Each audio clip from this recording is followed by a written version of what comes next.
Buenas noches, ¿cómo están? Si no tenemos el gusto de conocernos, mi nombre es Jorge Cota y soy parte del equipo de Watermark en español. Cuando entró me dieron un bosquejito, ahí vamos a estar escribiendo los puntos importantes del mensaje de hoy y leyendo los versículos. Pero este Viernes Santo me gustaría que reflexionemos sobre la cruz. Sabía que vivimos en un mundo de logotipos y cada empresa espera crear un logotipo que se quede imborrablemente en las mentes de los consumidores. De hecho, algunas de las personas más brillantes de la faz de la tierra se desvelan tratando de crear y diseñar y conceptualizar estos símbolos, un emblema que sea claro, un emblema que sea irresistible, una imagen visual que a las personas puedan asociar con un producto o un servicio, algo que sea memorable, algo que sea deseable. Permítame mostrarle lo que quiero decir. ¿Qué empresa representa este logotipo? ¿Cuál? Nike. La empresa Nike, así es.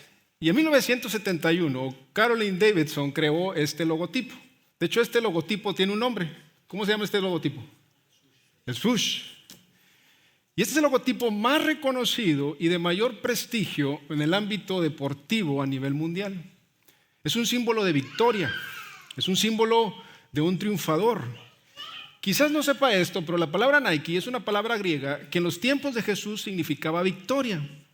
De manera que asociamos este tipo de logotipos con los ganadores, ¿sí o no?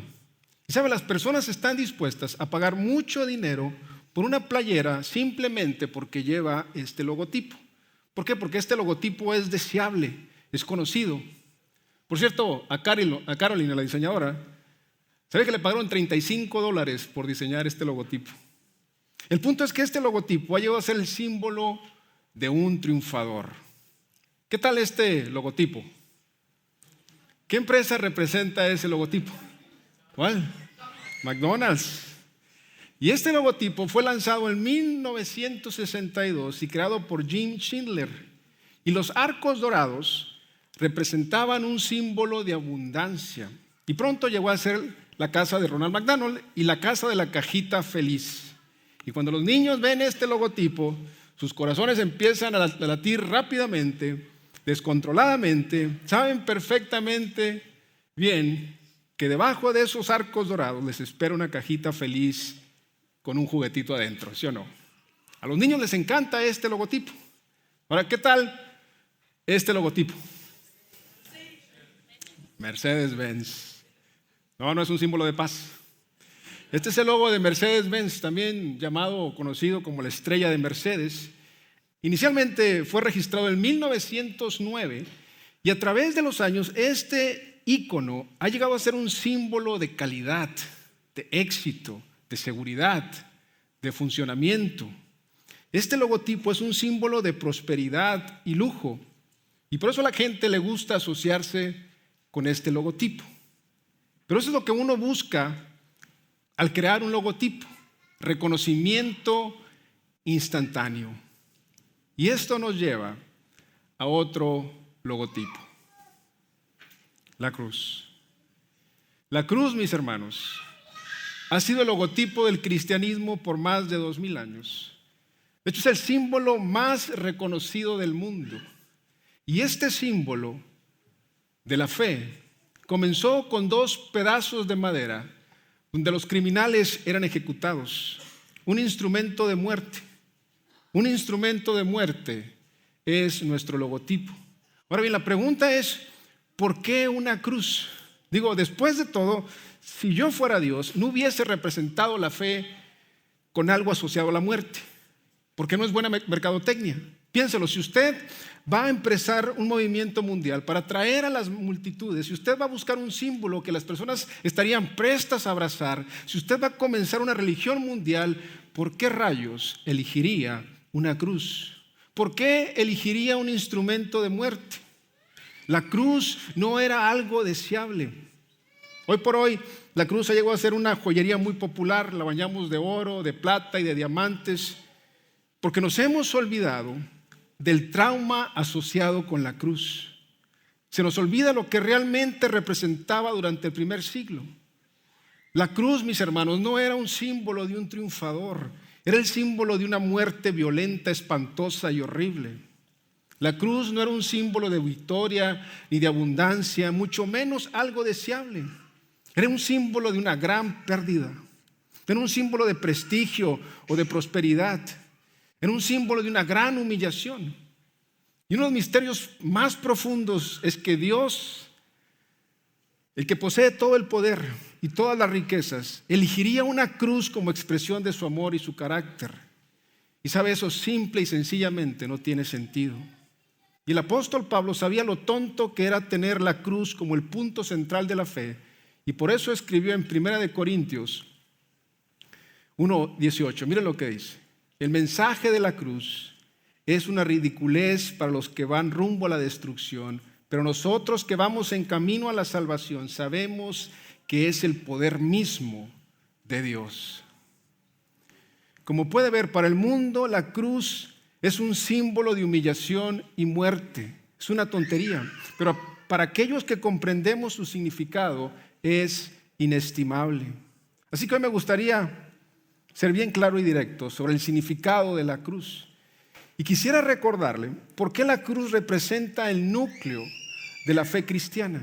Quisiera que comprendiera el padecimiento de la cruz y lo que Jesucristo tuvo que soportar y sufrir. Y quisiera que abrazara el poder de la cruz y la diferencia que esto puede hacer en su vida. Y recordarle que no celebraríamos la Pascua si no fuese por la cruz. Anote el primer punto importante: el padecimiento de la cruz. El padecimiento de la cruz. Permítame contarle un poco sobre la historia de la crucifixión. En la antigüedad, los romanos y otros pueblos conocían muy bien los métodos de ejecución. De hecho, ejecutaban sin piedad. Y las formas de ejecución que utilizaban eran muy variadas y baratas, desde la lapidación a la hoguera, al filo de espada, al envenenamiento. Entonces la pregunta es, ¿por qué la crucifixión? La crucifixión era muy dificultosa.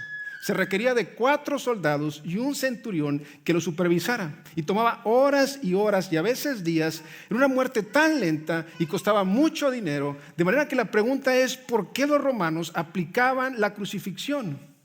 Y la utilizaban únicamente cuando querían transmitir 2 cosas.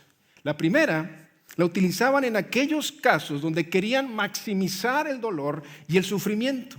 El segundo lugar es que la utilizaban para maximizar la humillación pública del crucificado. Ahora, recuerde que los romanos estaban ocupando un territorio hostil y los judíos a menudo se rebelaban, intentaban liberarse, intentaban independizarse, y los romanos querían disuadir a cualquier persona para que ni siquiera se les ocurriera pensar en hacer un alboroto. De manera que la crucifixión era utilizada en casos de traición e insurrección. Y había mucho dolor involucrado. Anótelo, el dolor era emocional. Era la costumbre que la persona condenada era obligada a cargar su propio travesaño en sus hombros hacia el lugar de la ejecución. Y después había una gran procesión por todo el centro de la ciudad. Y deliberadamente tomaban la ruta más larga y la más concurrida hacia el lugar de la ejecución. Y entre más abarrotado estaba de personas, mejor. Y los soldados escoltaban a la persona condenada. El soldado que iba frente de la procesión llevaba un tablero anunciando el crimen por el cual se le iba a ejecutar a esa persona. Como puede ver, la intención de todo esto era para cuando llegasen al lugar de la ejecución, la crucifixión fuera un espectáculo público. Y esto atraía a la multitud de personas que escarnecían al reo. Y la idea era que la persona condenada fuese ridiculizada públicamente. De manera que un evento público, así como los eventos deportivos del día de hoy, y los insultos y las burlas continuaban hasta que el crucificado estuviese muerto. El dolor era emocional. Anote lo siguiente, el dolor era físico. Las personas crucificadas sufrían y agonizaban durante un prolongado periodo de tiempo. Y pensar que el Hijo de Dios, Jesucristo, fue desnudado, azotado, escupido y coronado. Es inimaginable. Pero escuche bien, la crucifixión era una muerte tan cruel y tan espantosa que nunca era aplicada a ciudadanos romanos. Era una muerte tan dolorosa en ocasiones que las personas crucificadas les cortaban la lengua para que dejaran de decir groserías. Los únicos que experimentaban la crucifixión eran los esclavos y los extranjeros. Si usted era un ciudadano romano, jamás podría ser crucificado sin importar el crimen que hubiese cometido. Y en muchos casos, así como en el caso de Jesucristo, el hombre condenado primero era flagelado. Y utilizaban un látigo con múltiples correas. Y las puntas de cada correa estaban rematadas de pequeños fragmentos de plomo y huesos incrustados. El látigo, también conocido como el gato de 9 colas, estaba diseñado para arrancar la piel, causando considerable pérdida de sangre. De hecho, el centurión tenía que calcular cuidadosamente cuándo detener los latigazos o el hombre condenado moría desangrado. Y después de esto, el travesaño era colocado en la espalda lacerada del hombre y se lo llevaba en sus hombros, cargando a través del centro de la ciudad hacia el lugar de la ejecución.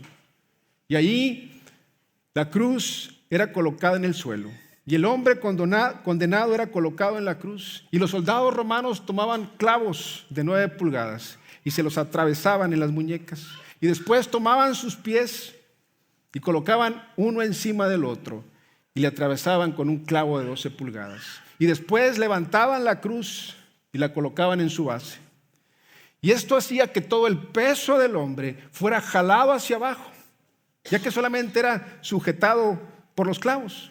De manera que el hombre crucificado tenía que empujarse hacia arriba para poder exhalar. Y nuevamente su mismo peso lo jalaba hacia abajo. Y este proceso duraba horas y horas y horas. De hecho, los soldados romanos deliberadamente dejaban los brazos y las piernas ligeramente dobladas para prolongar el sufrimiento. Y el hombre condenado permanecía en la cruz por horas y horas expuesto a la intemperie. Y su cuerpo era aún más mayugado por el movimiento que hacía para respirar, causando que su espalda rozara contra la tosca madera. Y esto duraba horas y horas y en ocasiones días, hasta que finalmente el hombre moría de asfixia. Mira lo que dice Salmos 22:17. Hasta puedo verme los huesos, mis enemigos me vigilan sin cesar. Salmos 22:16, mire lo que dice. Porque perros me han rodeado, me han cercado cuadrilla de malhechores, me horadaron las manos y los pies. De hecho, las personas crucificadas eran crucificadas a 6 pulgadas del suelo. Y como dicen estos versículos, los perros callejeros se arrimaban para lamerle los pies. Escuche bien. Ahí los soldados rifaban su vestimenta entre ellos, cumpliendo la profecía de Salmos 22:18. Se reparten entre ellos mis vestidos y sobre mi ropa echan suertes. Estaban totalmente inconscientes de la importancia de ese momento. Tan cerca de la cruz, pero muy lejos de Dios. Y aún más, los líderes religiosos se burlaban de él. Mis hermanos, ¿qué tipo de persona demente se mofa y se burla de un hombre que se está muriendo? Le decían, sálvate. Salvaste a otros, no te puedes salvar a ti mismo. Como puede ver, no fue suficiente con avergonzarlo como un criminal. No fue suficiente con desnudarlo en público. No fue suficiente con azotarlo, escupirlo y crucificarlo. Habían quebrado su cuerpo y ahora querían quebrar su espíritu. Y eso es lo que estaba ocurriendo, mis hermanos. Cuando Jesús miró a los soldados y a la multitud que se burlaba de él y oró, Padre, perdónalos porque no saben lo que hacen. El dolor era emocional. El dolor era físico. Lo que es bien interesante es que en los evangelios no hay una descripción detallada del sufrimiento físico. El evangelio de Mateo simplemente dice, y lo crucificaron. Y esto se debe a que había un dolor mucho más significante y doloroso. Anótelo, el dolor era espiritual. El dolor era espiritual.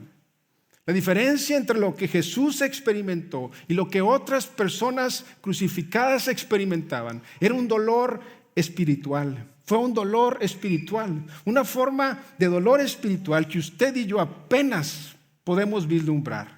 De hecho, su dolor espiritual hizo que su dolor físico fuera de poca importancia. Trate de imaginarse por un momento lo siguiente. La Biblia dice, en 2 Corintios 5:21, al que no conoció pecado.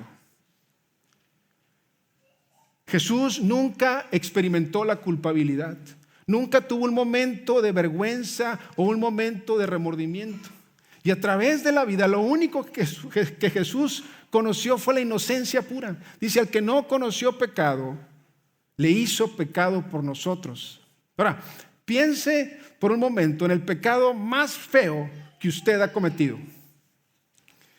Ahora intente de recordar el dolor que sintió después de haberlo cometido. ¿Y cómo deseaba tener una segunda oportunidad? Ahora bien, imagínese el remordimiento de cada pecado que usted ha cometido. Imagínese todo eso a la misma vez.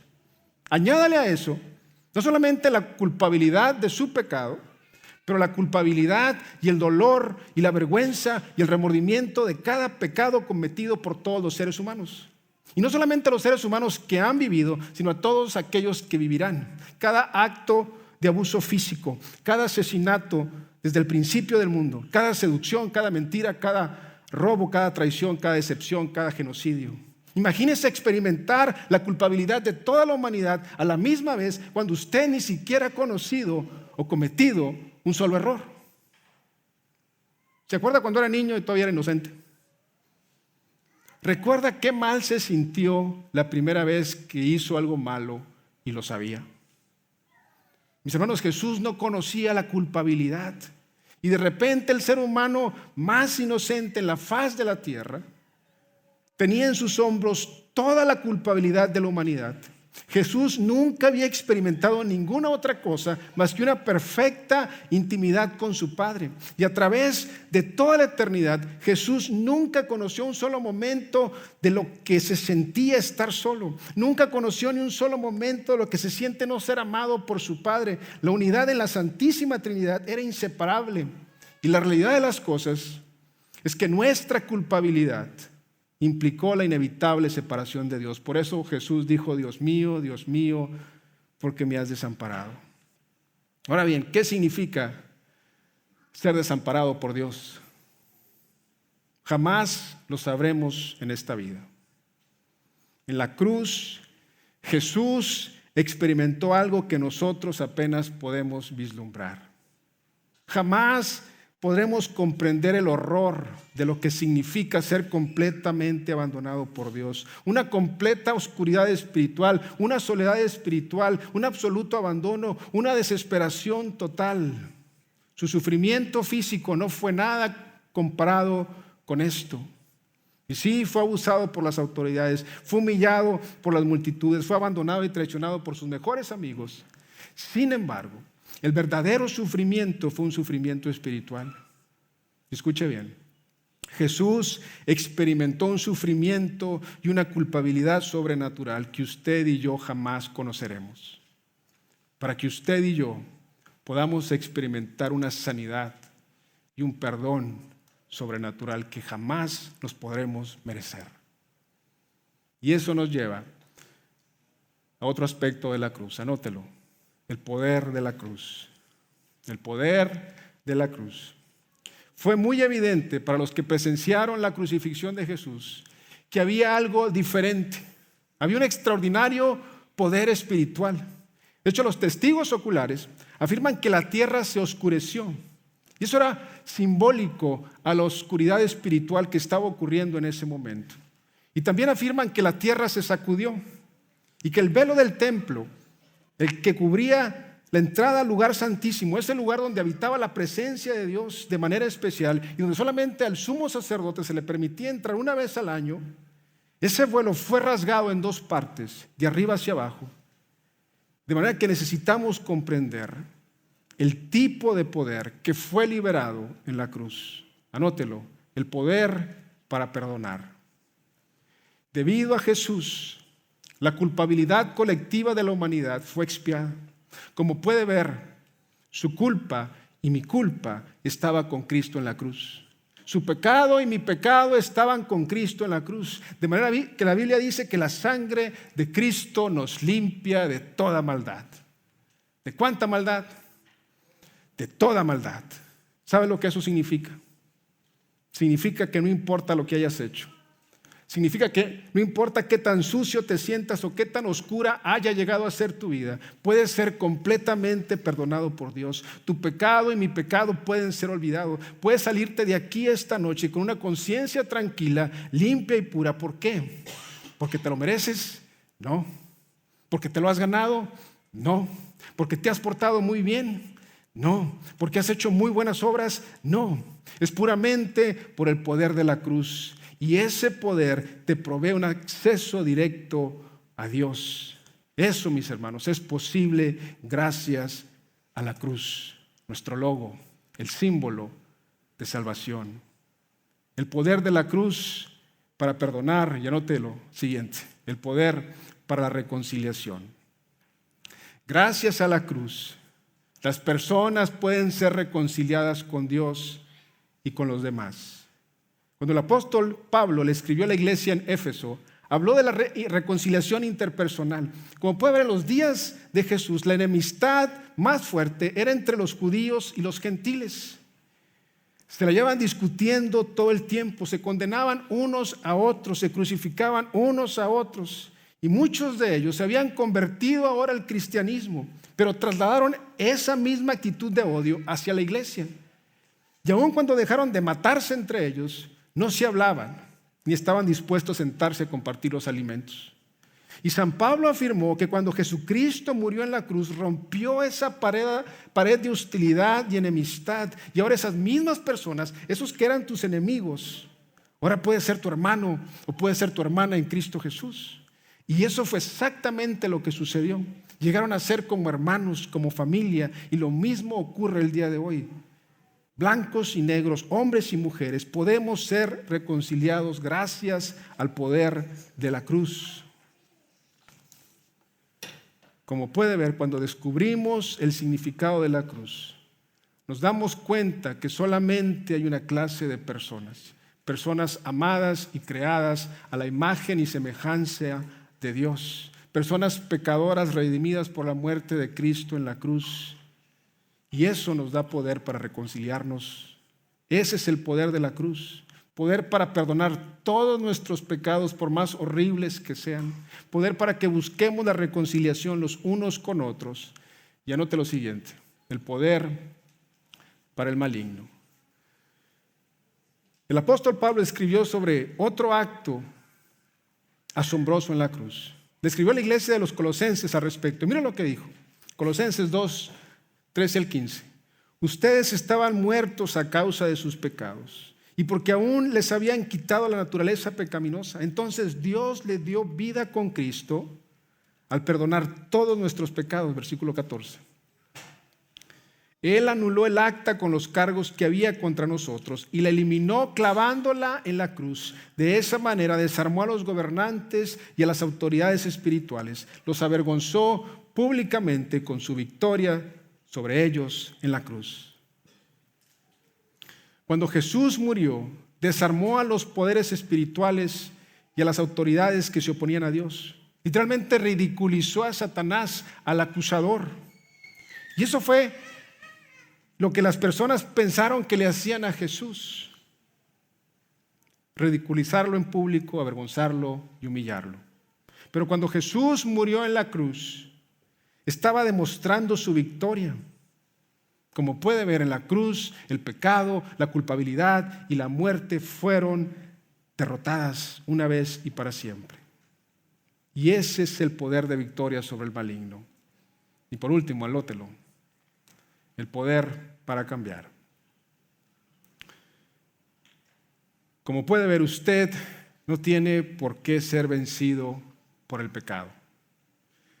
Lo que ocurrió en la cruz nos da el poder para cambiar, poder para transformar nuestras vidas y ser más como Dios y menos como nosotros. Y es por eso, mis hermanos, que por 2000 años el símbolo de la fe cristiana no ha sido una velita, un arco iris, una paloma, sino la cruz. Entonces, conclusión. Lo importante de rescatar el día de hoy es comprender que Jesucristo quiere que seamos personas de la cruz. Y su deseo es que seamos menos egoístas y más amorosos. En Mateo 16:24 dice, Jesús dijo a sus discípulos, si alguno de ustedes quiere ser mi seguidor, tiene que abandonar su manera egoísta de vivir, tomar su cruz y seguirme. De manera que para nosotros la pregunta el día de hoy es, ¿hemos elegido ser personas de la cruz? ¿Sabe? El problema con muchas personas es que quieren celebrar la Pascua sin una cruz, pero no hay Pascua sin cruz. La pregunta es, ¿ha experimentado el perdón de Dios a los pies de la cruz? ¿Le ha dicho a Dios, Señor, cada día cuando me levante tomaré mi cruz, seré un seguidor tuyo y cualquier cosa que haya en mí que te desagrade o que te deshonre, lo crucificaré? Como puede ver, en este mundo hay muchos caminos que podemos tomar. Podemos ser personas de posesiones, prestigio, poder, placer o prosperidad. Podemos acumular muchos logos y emblemas que nos hagan sentir bien. Pero al final solamente existe un símbolo que vale algo en la próxima vida: la cruz. Y Padre, gracias por la cruz. Gracias por el sacrificio de tu Hijo. Perdónanos por nuestros pecados. Te invitamos a que escudriñes nuestro corazón. Y si hay algo en él que te desagrade, que te deshonre, que podamos ser personas de la cruz esta noche y crucificar todo aquello, Señor, que no traiga honor y honra a tu nombre. Ayúdanos a ser más y más como tú y menos como nosotros. En Cristo Jesús. Amén.